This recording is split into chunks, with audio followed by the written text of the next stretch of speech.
In today's video, I'm going to teach you how to create an automated email workflow in Brevo. By the end, you'll know how to set up a clear trigger, add the right actions, and test everything so your messages go out exactly when and how you expect. First, open your Brevo account and head to the Automations tab. From there, select Workflows. This is your command center for building sequences that respond to what your contacts do. Click Create an Automation. You can start from scratch with a custom automation if you want full control, or pick a ready-made template like Welcome Message, Abandoned Cart, or Product Purchase if you want a proven structure you can tweak. Templates are great when you're short on time, but a custom setup lets you tailor every step. Next, define your entry point, which is the trigger that decides who enters the automation. Click. Add an entry point and choose what fits your goal. Contact added to list is a popular option for welcome sequences. If you're capturing leads, form submitted works well.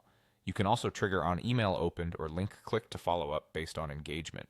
For on-site behavior, choose a website event such as visiting a specific page or adding an item to a wish list. Just note that website events require the Brevo tracker to be installed on your site. Once you pick the trigger, configure any details and filters so only the right contacts get in. Then confirm to save the step. Now build the flow. Use the plus icon to add steps. Start with a delay to control timing. For example, wait 3 days before sending a follow-up. Delays help you avoid overwhelming your audience and create a natural cadence.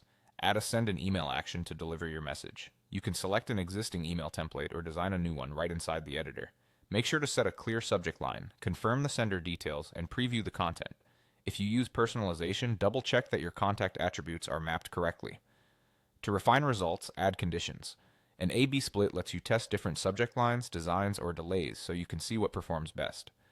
If-then conditions let you branch the path based on attributes or behavior. For example, sending a different message to contacts who clicked versus those who didn't. So the experience feels tailored. Before you rely on your workflow, test it thoroughly. Run through it with a test contact, verify delays in emails, and confirm that conditions route the way you expect. Once everything checks out, you're ready to let the automation do the